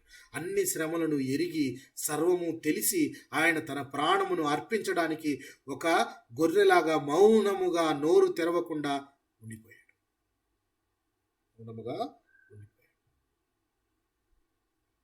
అతన్ని నలగొట్టడానికి యెహోవాకు ఇష్టమాయను అని రాయబడి ఉంటుంది.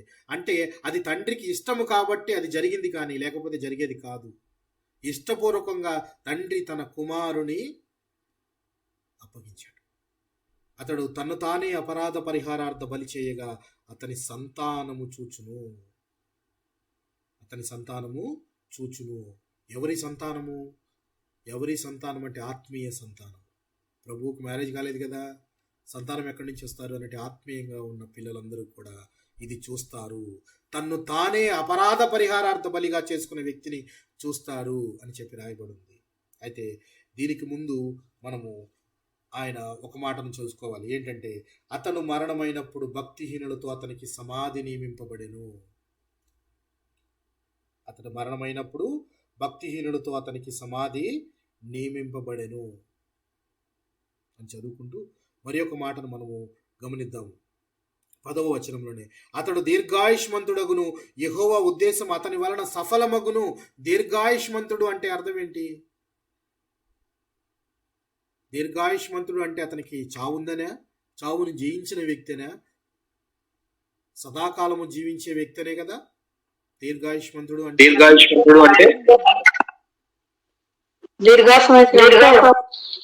దీర్ఘకాలము ఆయుష్ కలిగిన వాడు, దీర్ఘకాలం ఆయుష్ కలిగిన వాడు. రైట్. ఇంతవరకు ఇవన్నీ మనకు తెలుసు. యెహోవా ఎలాగా అంటే ఆయన తండ్రికి ఇష్టమైంది కాబట్టి నలగొట్టాడు, ఆయన తృణీకరింపబడ్డవాడు. అయితే అతను మరణించిన తర్వాత సమాధి, మరణమైనప్పుడు భక్తిహీనులతో సమాధి నియమింపబడెను అని చెప్పి రాయబడి ఉంది. భక్తిహీనులతో సమాధి నియమింపబడును అనడానికి ఏం జరిగిందని, దీని అర్థం ఏంటిది? ఏంటి అర్థం ప్రియులారా? అది ఇద్దరు దొంగల నడుమ సమాధి చేయడం. మత్తయి సువార్త 27వ అధ్యాయం చూద్దాం. చూడండి, 27వ అధ్యాయం 57 నుంచి 60 వచనము చూద్దాం. 57 నుంచి 60వ వచనం కనుక చూస్తే యేసుని సమాధి చేయడానికి ఎవరు తీసుకుని వెళ్ళారు? అరిమతయ యోసేపు. అతడు ఒక ధనవంతుడు. యేసు శిష్యుడుగానున్న అరిమతయ యోసేపు అని ఒక ధనవంతుడు సాయంకాలం అయినప్పుడు వచ్చి పిలాతు వద్దకు వెళ్ళి యేసు దేహమును తనకిమ్మని అడిగి పిలాతు దానిని అతనికి అప్పగింపగా ఆజ్ఞాపించెను.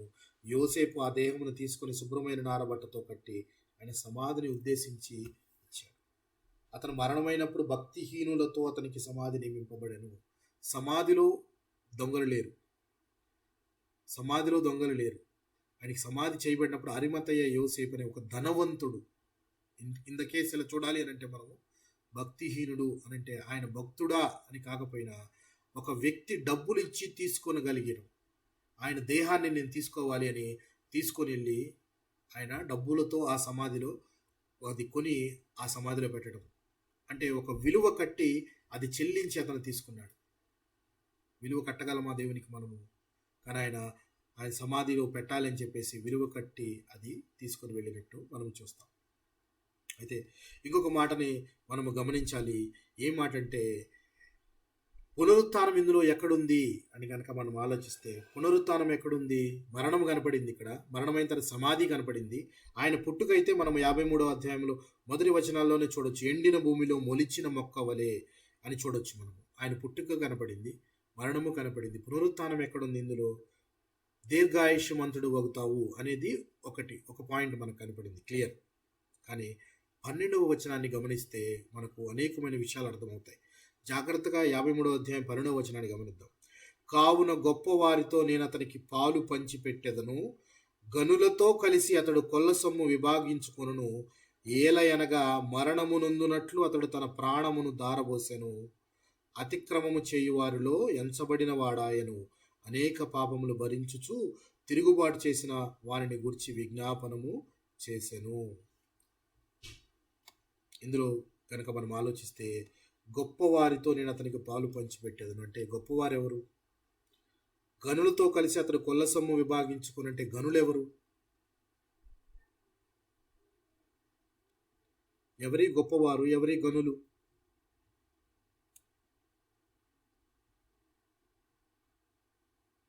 అర్థమైందా మీకు? గొప్పవారు ఎవరు, గనులు ఎవరు? ఈ గొప్పవారు ఓకే, ఈ గొప్పవారు గనులు ఎవరో అర్థమయ్యే ముందుగా మనం తెలుసుకోవాల్సింది ఒక వాక్యం చదువుదాము. ఏంటంటే ఏలయనగా మరణమునందునట్లు అతడు తన ప్రాణమును ధారపోసెను అంటే ఆయన తన ప్రాణం పెట్టడానికి చాలా ఇష్టముగా తన ఇష్టముతోనే ప్రాణాన్ని ధారపోసాడు.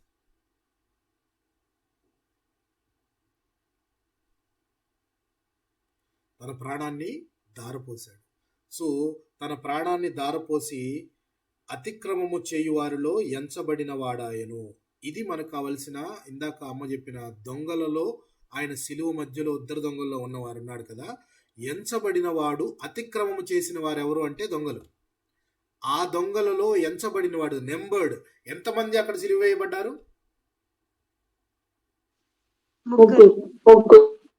ముగ్గురు అని మనం నెంబర్ చెప్పగలుగుతున్నాం కాబట్టి ఎంచబడిన వాడాయను అనే మాటకు అర్థం హీ వాజ్ నెంబర్డ్ అంటే ముగ్గురు అని చెప్పేటప్పుడు దొంగ ఒకడు, రెండవ దొంగ, మూడవది యేసు అని చెప్పాలి మనం.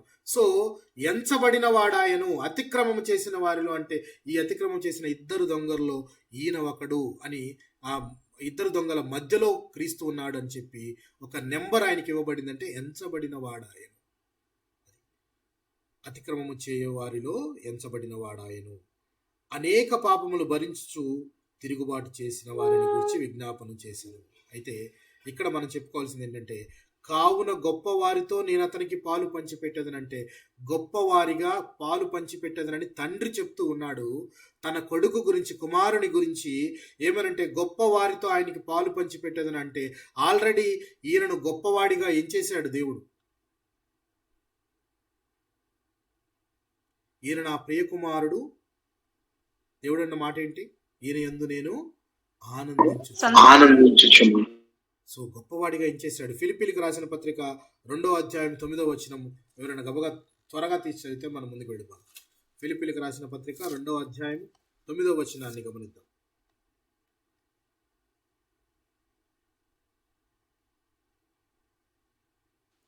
అందుచేతను పరలోకమందున్న వారిలో గాని, భూమి మీద ఉన్న వారిలో గాని, భూమి కింద ఉన్న వారిలో గాని ప్రతివాని మోకాలును యేసునామమున వంగునట్లును, ప్రతివాని నాలుకయు తండ్రి అయిన దేవుని మహిమార్థమై యేసుక్రీస్తు ప్రభువని ఒప్పుకొనున్నట్లును దేవుడు ఆయనను అధికముగా హెచ్చించి ప్రతి నామమునకు పైనామమును ఆయనకు అనుగ్రహించెను.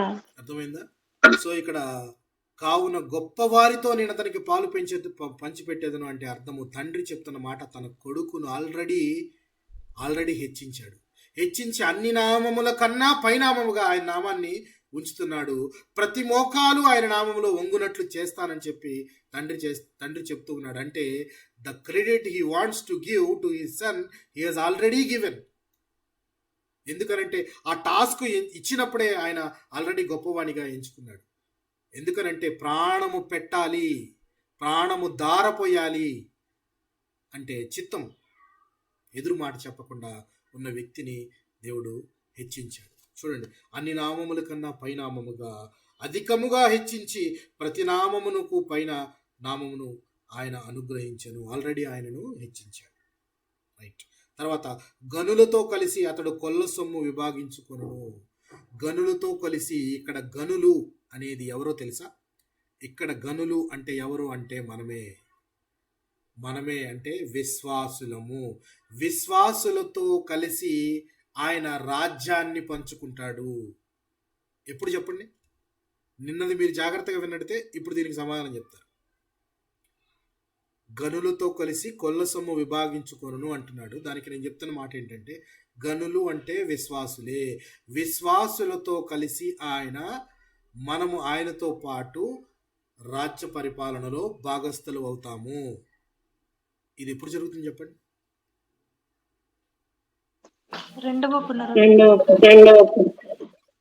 ఎప్పుడు జరుగుతుంది? రెండవదా మొదటిదా?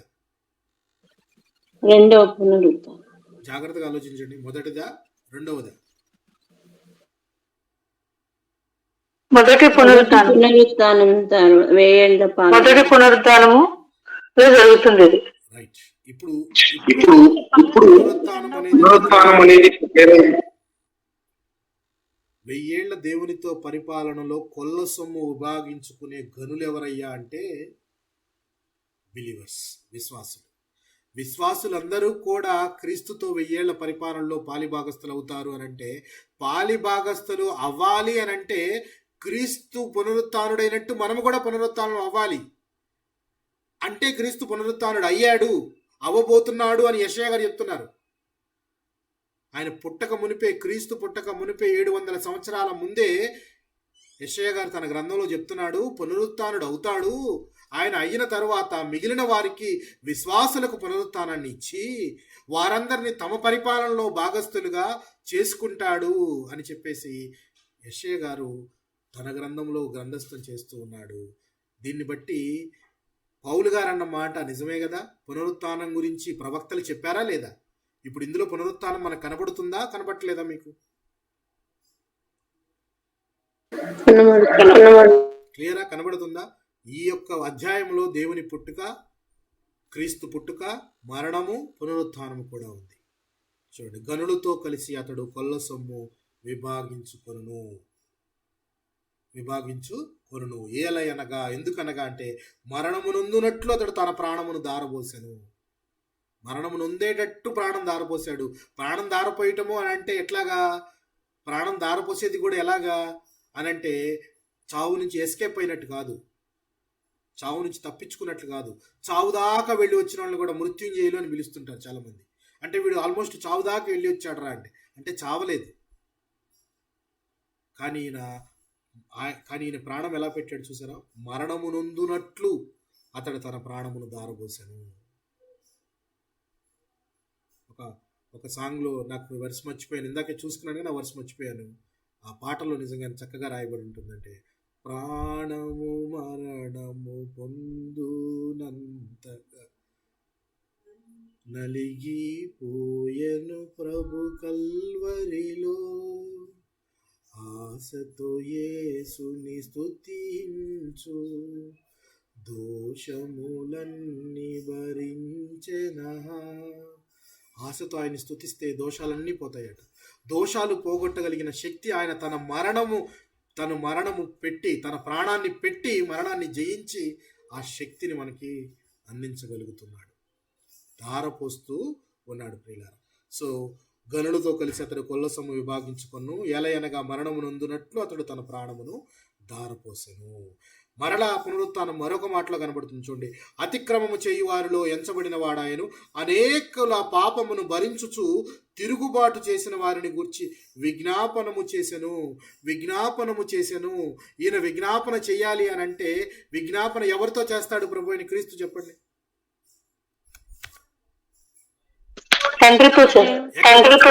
ఎక్కడ కూర్చొని చేస్తాడు? తండ్రి కుడి పార్శ్వమున కూర్చోవాలి అని అంటే నరుడిగా అవతారం ఎత్తిన వ్యక్తి మరణించి తిరిగి పునరుత్థానుడై లేచి ఆరోహణమై వెళ్ళి తండ్రి కుడి పార్శ్వములో కూర్చొని ఉంటే గాని అక్కడ విజ్ఞాపన చేస్తున్నాడు అని చెప్పి మనం చదువుకున్నాం.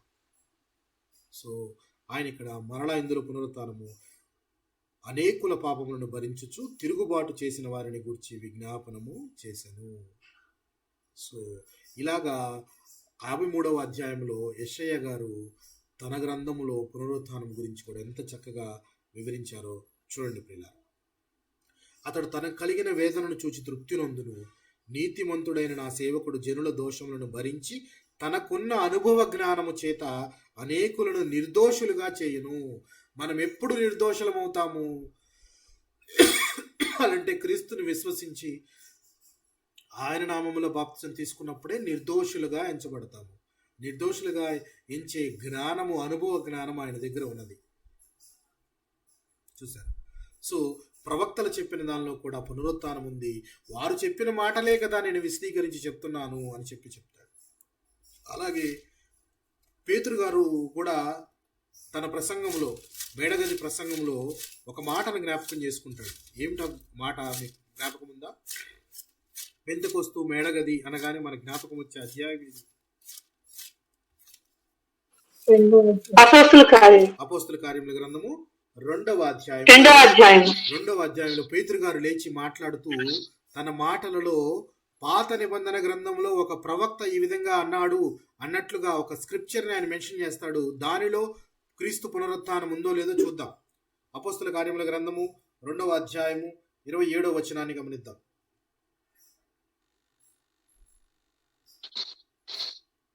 నీవు నా ఆత్మను పాతాళములో విడిచిపెట్టు, నీ పరిశుద్ధుని కుళ్ళు పట్టనీయువు, నాకు జీవమార్గములు తెలిపితివి, నీ దర్శనం అనుగ్రహించి నన్ను ఉల్లాసంతో నింపెదవు. చాలండి. సో 27వ వచనం కనుక చూపిస్తే, నీవు నా ఆత్మను పాతాళములో విడిచిపెట్టవు, నీ పరిశుద్ధుని కుళ్ళు పట్టనీయవు అని చెప్పి మూల పురుషుడైన దావీదు ఈ విషయాన్ని కోట్ చేస్తున్నాడని చెప్పి పేతురు గారు మాట్లాడుతున్నాడు. పేతురు గారు మాట్లాడుతూ ఈ మాట మాట్లాడుతున్నాడు. దావీదు ఈ మాటలు రాశాడు. ఈ మాటలు రాసిన దావీదు ఏమన్నా చనిపోయి తిరిగి పునరుత్థానుడై ఉన్నాడా? అతని సమాధిలో చేయబడి క్లియర్గా ఏమని రాశాడు చూడండి. అతడు చనిపోయి సమాధి చేయబడింది కదా, అతని సమాధి నేటి వరకు మన మధ్య ఉన్నది కదా, అతడు ప్రవక్త అయి ఉండని గనుక అతడు ప్రవక్త అయి ఉన్నాడు కదా, మరి అది అతని గురించి రాసుకోలేదు అని చెప్తూ పేతురు గారు ఏం మాట్లాడుతున్నాడంటే, పరిశుద్ధులను నీవు కుళ్ళు పట్టనీయవు అంటే అది ప్రభు అయిన క్రీస్తుని గురించిన మాట. పాతాళంలో ఆయన్ని విడిచిపెట్టవు అని చెప్పి, అది దో హీ హ్యాస్ రిటన్, దావీదు గారు రాసినప్పటికీ అది దావీదుకు చెందినది కాదు అని పేతురు గారు ఏ విధంగా చెప్తున్నాడు చూడండి. దావీదు ఒక ప్రవక్త అయి ఉన్నాడు, మన కళ్ళ ముందు మరణించాడు, ఆయన సమాధి మన ముందు ఉంది. కానీ ఆయన రాసిన మాట అది క్రీస్తుని గురించిన మాట. అది క్రీస్తుని గురించిన మాట. ఇట్ వాజ్ అ మెస్సియానిక్ ప్రొఫెసీ అని చెప్పి చెప్తూ అది ఎక్కడ ఉందో జ్ఞాపకం చేసుకున్నాడు ఆయన. చూద్దాం అది ఎక్కడ ఉంది. కీర్తనల గ్రంథము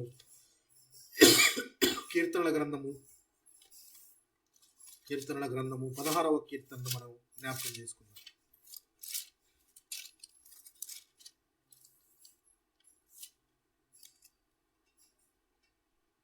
16వ కీర్తనలో మనము 11వ వచనాన్ని గమనించినట్లయితే,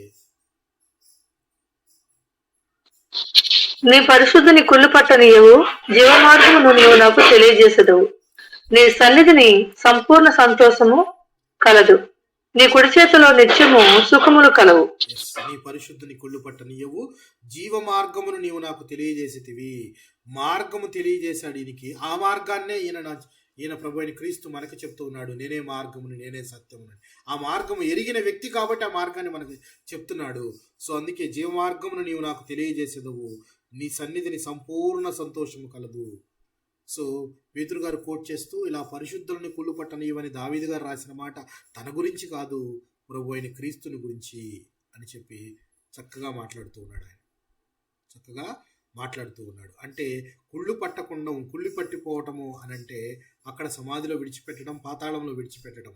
కానీ దేవుడు ప్రభు అయిన క్రీస్తు పునరుత్థానుడే లేచాడు కదా అని పేతురు గారు చెప్పవలసిన ఉద్దేశం. ఆయన పునరుత్థానాన్ని గురించి చెప్తూ ఈ మాట ఆయన కోట్ చేయడము జరుగుతుంది ప్రియులారా. అదే ఈ మాటను పౌలు గారు కూడా మాట్లాడినట్లు 13వ అధ్యాయంలో మనం చూడొచ్చు. అపోస్తల కార్యముల గ్రంథము 13వ అధ్యాయము 35వ వచనాన్ని గమనిద్దాం. 35వ వచనాన్ని గమనిస్తే,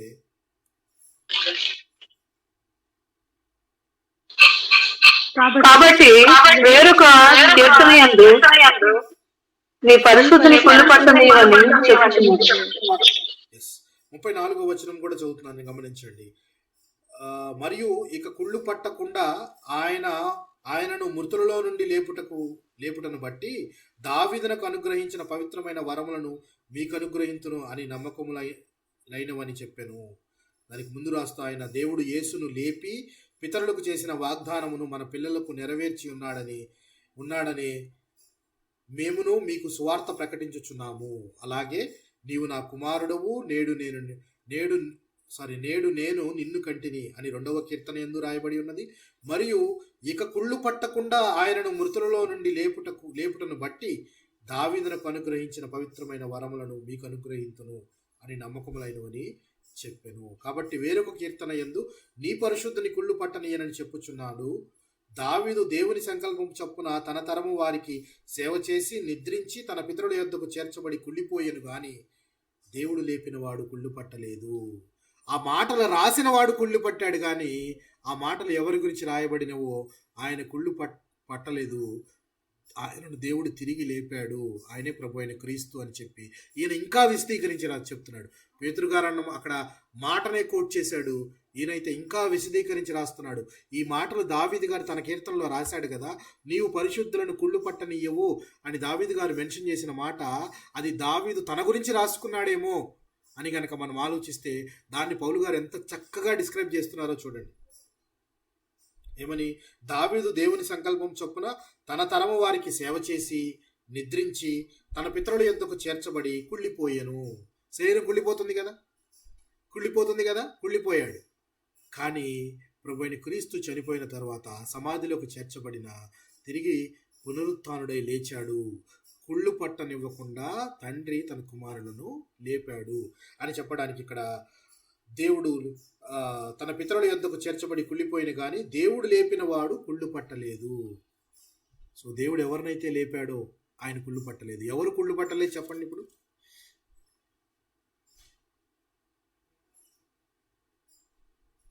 ప్రభు అయిన క్రీస్తు కుళ్ళు పట్టలేదు అంటే ఆయన పునరుత్థానుడై లేస్తాడు అనేది ప్రవక్తలు చెప్పే మాటలు. ఒక ప్రవక్త అయిన దావీదు గారు కూడా తన కీర్తనలో క్లియర్గా రాస్తున్నాడు, పునరుత్థానుడై తిరిగి లేస్తాడు అని చెప్పేసి. ఇదే కీర్తనల గ్రంథంలో మనము 22వ కీర్తనలో కూడా ఈ మాట చూడొచ్చు. చూసి ముగించుకుందాం. 22వ కీర్తనలో గమనిద్దాం. 22వ కీర్తన 22వ కీర్తన 16వ వచనాన్ని చూద్దాం. చూడండి, 15-16 వచనాన్ని చూద్దాం.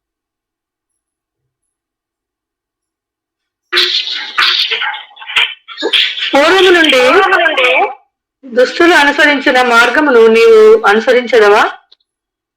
వారు అకాలంగా ఒక నిమిషంలోనే నిర్మూలమైంది. 22వ కీర్తన 15-16.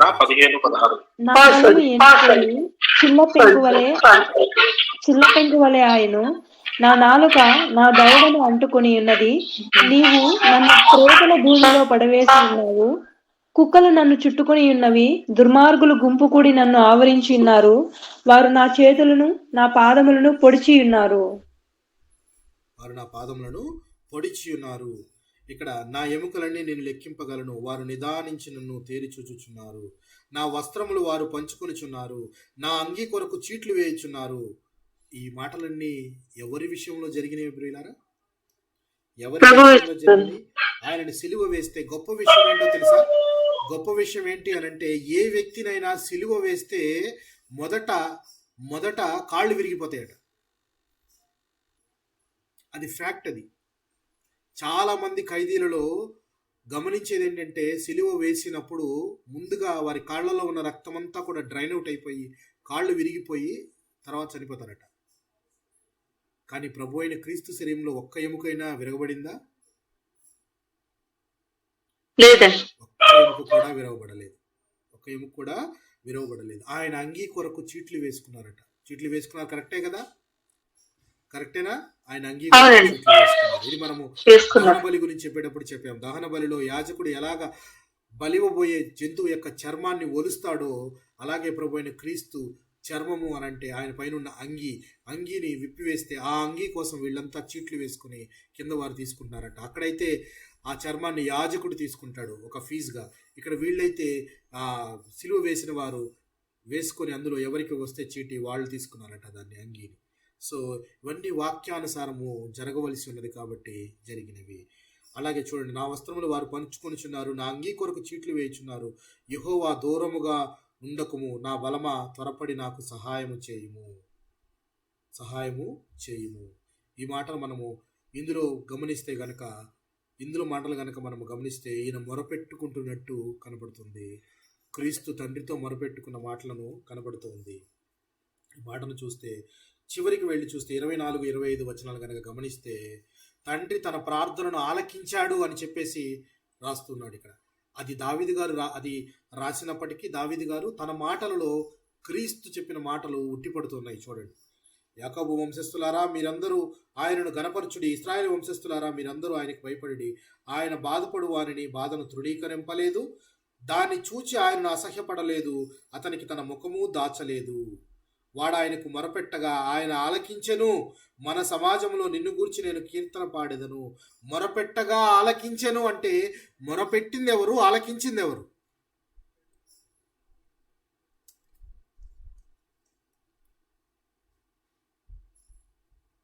మొరపెట్టింది ఎవరు? ఆలకించింది ఎవరు ప్రియులారా?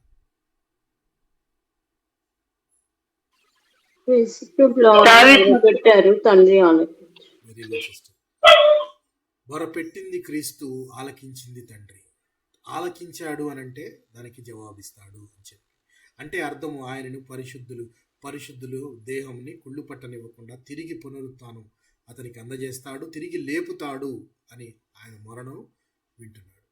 ఆయన మొరను వినెను అని చెప్పి రాయబడి ఉంది అక్కడ. అసహ్యపడలేదు, అతనికి తన ముఖమును దాచలేదు. వాడు ఆయనకు మొరపెట్టగా ఆయన ఆలకించెను.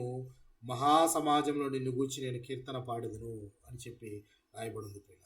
సో ఇక్కడ పైన మనం చూస్తే ఆయన తన విజ్ఞాపనలన్నీ కూడా చెప్తున్నాడు. నా బలమా త్వరపడి నాకు సహాయం చేయము, ఖడ్గము నుండి నా ప్రాణమును, కుక్కల బలం నుండి నా ప్రాణమును తప్పించుము, సింహపు నోట నుండి నన్ను రక్షించుము, గురుపోతుల కొమ్ముల నుండి నన్ను రక్షించి నాకు ఉత్తరం ఇచ్చి ఉన్నావు అంటున్నాడు దేవుడు. ప్రభువైన క్రీస్తు దావీదు గారి మాటల్లో మనము క్రీస్తు మాటలు మనకు ఉట్టిపడుతూ ఉన్నాయి. నాకు ఉత్తరం ఇచ్చి ఉన్నావు అనంటే ఆ ప్రమాదం నుంచి తప్పిస్తాను అంటే అది జరిగి ఆయన తిరిగి మరణాన్ని జయిస్తాడు, పునరుత్థానుడై లేస్తాడు అన్న మాటలు మనము గమనించవచ్చు ప్రియులారా, మనము గమనించవచ్చు. ఇలాగా ప్రవక్తల గ్రంథాల్లో గనక మనం చూస్తే అనేకమైన మాటలు క్రీస్తు పునరుత్థానాన్ని గురించి తెలియజేస్తూ ఉన్నాయి. ఇవే మాటలు నేను ప్రకటిస్తూ ఉన్నాను తప్పితే ఇవి తప్ప నేను వేరే కొత్తవేవి ప్రకటించట్లేదే అని ఎవరితో చెప్తున్నాడు పౌలు గారు? ఎవరితో చెప్తున్నాడు ప్రియులారా?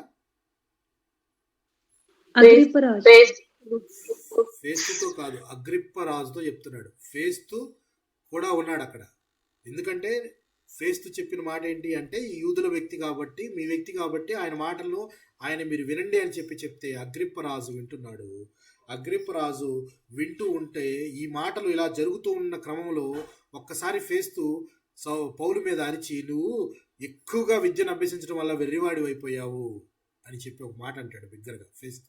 అనగానే పౌలు గారు అంటారు, నేను వెర్రివాడిని ఏం అవ్వలేదు, నేను సత్యమును స్వస్థబుద్ధి గల మాటలనే చెప్తున్నాను, నేను సత్యాన్నే చెప్తున్నాను, సత్యం అంటే దేవుని వాక్యము, స్వస్థబుద్ధి కలిగి ఉన్నాను, నాకేం పిచ్చి పెట్టలేదు అని ఆ మాటలే చెప్తున్నాను అనగానే, ఇది ఒక మూల జరిగిన కార్యమేమీ కాదు, నేను చెప్పిన మాటలన్నీ నాకు దమస్కు మార్గంలో జరిగిన అనుభవము, అన్ని జనులకు వెలుగుగా ఉండటానికి దేవుడు నియమించిన విధానము, ఇదంతా ఏదో ఒక మారుమూల గ్రామంలో జరిగింది కాదు ఇది అని చెప్పి ఆయన క్లియర్గా చెప్తూ ఉన్నాడు.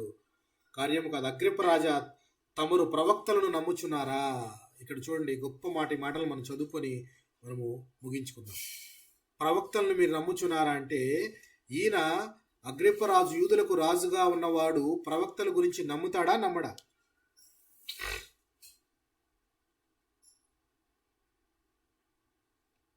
నమ్ముతాడండి. అదే మాట అడుగుతూ ఉన్నాడు. ఎవరు? పౌలు గారు అడుగుతున్నారు, మీరు ప్రవక్తలు నమ్ముతారు కదా అంటే వెంటనే అగ్రిప్పరాజు ఏ యాంగిల్లో ఆలోచిస్తున్నాడో చూడండి. వినేవారంతా కూడా కేవలము ఇలాగే వింటూ ఉంటారు. ఎలా వింటూ ఉంటారంటే, ఇంతవరకు పౌలు చెప్పిన మాటలన్నీ పక్కకు వెళ్ళిపోయినాయి. ఇంతవరకు పౌలు చెప్పిన మాటల్లో ఉన్న అంతరార్థాన్ని గ్రహించకపోగా ఆయన నోటి నుంచి వచ్చిన డైలాగ్ ఏంటంటే, వెంటనే నన్ను క్రైస్తవుడిగా మార్చాలని చూస్తున్నావా అంటున్నాడు. చాలామంది ఈ రోజుల్లో మనం ఏదైనా మాట చెప్పగానే వెంటనే వారి నోటి నుంచి వచ్చేది ఇదే, ఏది నన్ను కూడా చర్చికి తీసుకెళ్దాం అనుకుంటున్నావా? లేకపోతే నువ్వు చెప్పినంత మాత్రాన్ని నేను క్రైస్తవుడిని అయిపోతానా? లేకపోతే నన్ను వెంటనే మారమంటున్నావా? సువార్త చెప్పగానే వెంటనే ఈ డైలాగులు అంటారు చూసారా? ఆ డైలాగ్ అనగానే మీరు అర్థం చేసుకోవాల్సింది ఏంటి అంటే, ఇంతవరకు చెప్పింది ఏది వాళ్ళు వినలేదు. ఏ ఉద్దేశంతో విన్నా కానీ, ఏ ఉద్దేశంతో విన్నారు అని అంటే, మనలను ఆ మార్గంలోకి తీసుకెళ్ళడానికి వీళ్ళు వచ్చి మనల్ని తీసుకెళ్ళడానికి ప్రయత్నిస్తున్నారు అనేది తప్పితే, ఏది నిజము అనేది వారి మనోనేత్రాలకి, వారి మనస్సులకు అర్థం కావట్లేదు. ఒక విషయం అంతా చెప్పినప్పుడు ఆ విషయంలో ఏది నిజము అనేది తెలుసుకోవటం, ఆలోచించడం మానేసి వారి కన్నులు మాత్రం మూసేసుకొని, చెవులు మాత్రము మూసేసుకొని వింటూ చివరికి మాత్రము ఈ డైలాగ్ అంటున్నారు, క్రైస్తవులుగా మమ్మల్ని మార్చాలనుకుంటున్నారా? వెంటనే పౌలు గారితో, అంత గొప్ప అధికారంలో ఉన్న రాజు కూడా ఏమంటున్నాడు, యూదుల శాస్త్రం గురించి అన్నీ తెలుసు ఆయనకి. పౌలు గారు ఇప్పటిదాకా చెప్పాడు, ప్రవక్తలు ఇదే చెప్తున్నారు, మోషే గారు ఇదే చెప్పాడు అని చెప్పినా కానీ ఆయన వెంటనే అంటున్నాడు, నన్ను కూడా క్రైస్తవుడిగా మార్చాలనుకుంటున్నావా? క్రైస్తవుడిగా మారాలి మనం అనుకోవటమో లేక పక్కనోడు అనుకోవటమో జరగదు ప్రియులారా. అది దేవుడు తన ప్రజలను తన సంకల్పం చొప్పున ఏర్పాటు చేసుకుంటాడు. ఏర్పాటులో మనం ఉన్నాము అంటే తప్పకుండా ఆ మార్గంలో ఈరోజు కాకపోతే రేపైనా వెళ్ళి తీరాల్సిందే. అంతేకాని నేను రాను, నేను చాలా గట్టివాడిని అని అనుకోవడానికి ఏమీ లేదు అక్కడ. అది దేవుని సంకల్పంలో మనం ఉన్నాము అంటే తప్పకుండా ఆయన మార్గంలో వెళ్ళవలసిన వారమై ఉంటాము. మనము దేవుణ్ణి వెంబడించడం కాదు, దేవుడు మనల్ని పట్టుకొని వెంబడించేటట్టు చేస్తాడు. అది గొప్ప విషయం. ఈయన వెంటనే ఏమంటున్నాడు, ఆయన అగ్రిప్పరాజు ఏమంటున్నాడు చూడండి. అందుకు అగ్రిప్ప, ఇంత సులభంగా నన్ను క్రైస్తవుని చేయి చూచుచున్నావా అని పౌలుతో చెప్పాను. ఇంత సులువుగా అంటే సాక్ష్యం ఒక్కటే. ఇప్పుడు దాకా నువ్వు ఒక సాక్ష్యం చెప్పావు, కానీ ఆ సాక్ష్యంలో ఎంత పెద్ద నిజమైన దేవుని వాక్యం ఉందో ఆయనకి అర్థం కాలేదు. చూడండి ఏమంటున్నాడు చూడండి. పౌలుతో చెప్పిన, అందుకు పౌలు, సులభముగానో దుర్లభముగానో తమరు మాత్రము కాదు, నేడు నా మాట వినువారందరూ ఈ బంధకములు తప్ప నావలే ఉండునట్లు దేవుడు అనుగ్రహించును గాక నేను. ఇందాకే చదువుకున్నాం మనం, అన్ని మోకాళ్ళు ఆయన నామములో వంగే దినం వస్తుంది. ఆ దినమున నువ్వు కాదు, నేను కాదు అన్న ప్రతి వాడు కూడా ఈ బంధకాల నుంచి తప్పించుకోవాలి అని అంటే క్రీస్తు మార్గాన్ని అనుసరించాల్సిందే. అప్పుడు ఈయన అంటున్నాడు, పౌలు అంటున్నాడు, ప్రతివాడు నావలే అవునుగాక. నావలే అంటే నాలాగా దేవుని పట్ల ఆసక్తి, దేవుని పట్ల తీవ్రమైన ఒక దీనితో భక్తితో దేవుని పని చేసేవారుగా అందరూ మారుతారు. అలా అవునుగాక అంటున్నాడు. నువ్వే కాదు, నువ్వు ఒక్కడవే కాదు, నువ్వు రాజు అనుకుంటున్నావేమో, నువ్వు గొప్పవాడివేమి కాదు, అల్పుడేమి గనుడేమి ప్రతివాడు ఆయన నామంలో వంగి ఆయన్ని మొక్కాల్సిందే, ఆయన మార్గంలోకి రావాల్సిందే అని చెప్తూ ఆయన అంటున్న మాట చదువుకుందాం. చూడండి, అందుకు పౌలు సులభముగానో దుర్లభముగానో తమను మాత్రము కాదు, నేడు నా మాట వినువారందరూ ఈ బంధకములు తప్ప నా వలె ఉండునట్లు దేవుడు అనుగ్రహించునుగాక అన్నాడు. సో ఈ మాటలు చెప్పిన తర్వాత అంతటా ఇక అగ్రిపరాజు, ఆ బెర్నికే వీరందరూ పక్కకు వెళ్ళిపోయి మాట్లాడుకుంటున్న మాటలు ఏంటంటే, ఈ మనిషిలో అసలు ఏ దోషము నాకు కనపట్టలేదే అని చెప్పి ఒకరితో ఒకరు మాట్లాడుకుంటున్నారు. చూడండి, ఈ మనుషుడు మరణముకైనను బంధకములకైనను తగినదేమీ చేయలేదని తమలో తాము మాట్లాడుకుంటుంది.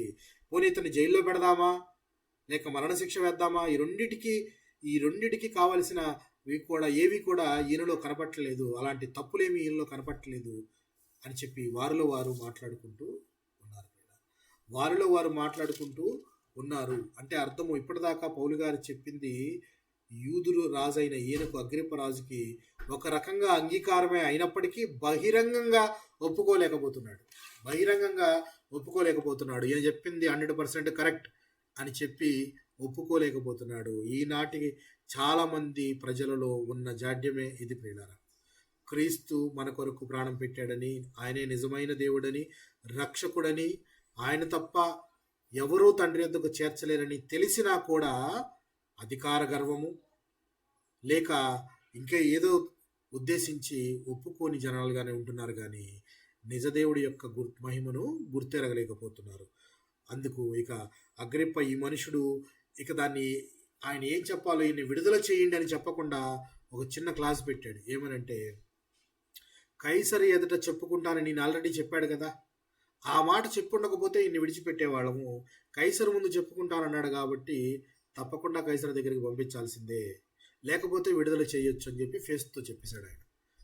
ఇప్పుడు యూదులకు రాజుగా ఫేస్తుతో చెప్తున్నాడు. ఇప్పుడు భారం అంతా తీసుకెళ్లి మళ్ళీ ఫేస్తు మీద పెట్టాడు. ఏమని?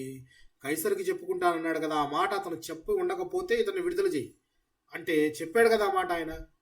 సో ఈ మాటలు ఒక రకంగా దేవుడు పలికించినట్టే. ఎందుకంటే పౌలును రోమా ప్రయాణానికి సిద్ధపరుస్తున్నాడు దేవుడు. అది ఏ విధంగా ఆయనను ఒక ట్రైన్లో అయినా, లేక ఒక బస్సులో అయినా, లేక విమానంలో వెళ్ళినా, బంధకాలతో వెళ్ళినా, ఖైదీగా వెళ్ళినా, ఎలా వెళ్ళినా కానీ తన సాక్ష్యాన్ని ప్రకటించడానికి సిద్ధంగా ఉన్నాడు పౌలు గారు. ఏ స్థితిలో ఉన్నప్పటికీ తనకు అప్పగించిన పనిని అలక్ష్యం చేయని గొప్ప భక్తునిగా పౌలు గారు మనకు కనబడుతున్నాడు. బంధకాలలో ఉన్నప్పటికీ తన టాస్క్ని మాత్రం మర్చిపోవటం లేదు. బంధకాలలో ఉన్నాడు, జైల్లో ఉన్నాడు. ఇప్పుడు తీసుకెళ్లి వీళ్ళు రోమాకు తీసుకెళ్ళాలి, కైసరికి చెప్పుకోవాలంటే, కైసరికి తీసుకెళ్లాలంటే మామూలుగా రాజులాగా తీసుకెళ్తారా? ఇతన్ని తీసుకెళ్లరు. ఒక ఖైదీలాగే సంకెళ్ళు వేసి బందీగానే తీసుకెళ్ళి వెళ్ళి అక్కడ బందీగానే మళ్ళా విమర్శకు కూర్చోబెడతారు. కానీ ఎలాగైనను తన సాక్ష్యాన్ని ప్రకటించాలి అనే ఉద్దేశమే ఆయనలో చాలా గట్టిగా కనబడుతుంది ప్రియులారా. సో దేవుని గురించిన సాక్ష్యము మనలో కూడా ఎప్పుడు దృఢంగా ఉండాలి. అది ఎటువంటి స్థితి అయినా, ఎటువంటి గతి అయినా, ఎటువంటి ప్రదేశమైనా దేవుని గురించిన మాటలు మనము గట్టిగా సాక్ష్యం ఇచ్చేవారముగా ఉండాలని పౌలు మనకి చెప్పకనే చెప్తున్నాడు. ఇలాంటి పరిస్థితుల్లో ఉన్నప్పటికీ మనము వెనకాడే వారముగా ఉండకుండా, ఆయన మన కొరకు ప్రాణం పెట్టాడు. మన జీవితాలు కనీసం మనం ఆయన కొరకు సమయం పెట్టలేకపోతున్నాము. ప్రాణము పెట్టేంతగా జీవించే జీవనము కావాలి ప్రియులారా. ఆయన క్రీస్తు అయితే, ఆయన పౌలు గారు అయితే ఆ విధంగానే తనను తాను సిద్ధపరుచుకునే యెరూషలేం వెళ్ళాడు. మరణించినా పర్వాలేదు, క్రీస్తు కొరకు మరణించడంలో కూడా తప్పేమీ లేదు అన్నట్లుగా సిద్ధపరచుకొని మరి ఆయన అక్కడికి వెళ్ళాడు. ఇక రోమాకు వెళ్ళవలసిన టాస్క్ ఉంది కాబట్టి ఆయన బంధకాలలోనే రోమాకు వెళ్ళబోతున్నాడు. సో ఇతన్ని ఇక్కడి నుంచి రోమాకి తీసుకువెళ్తాం అనేది నెక్స్ట్ పార్ట్లో ఉంటుంది ప్రియులారా. సో తర్వాతి మాటలు మనము తర్వాత సెషన్లో మాట్లాడుకుందాము. మనమంతా కూడా ఇది కేవలము వింటున్నాం, ఇన్ని మాటలు వింటున్నాం. మనము ఇన్ని మాటలు విన్నప్పుడు మనకు అర్థం కావాల్సింది ఏంటి అనంటే, ఎందుకు నేను ఈ మాటలు చెప్పానంటే, ప్రవక్తలు కానీ మోషే కానీ వీరందరూ చెప్పిన మాటలనే నేను చెప్తున్నానంటే, వాక్యము తప్పితే ఆయన వేరే ధ్యాస ఉండదు ఆయనకి. వాక్యమే మన జీవితము, వాక్యమే మన జీవితాలకు మార్గము, దీపము అయి ఉండాలి అని ఆయన ఉద్దేశం.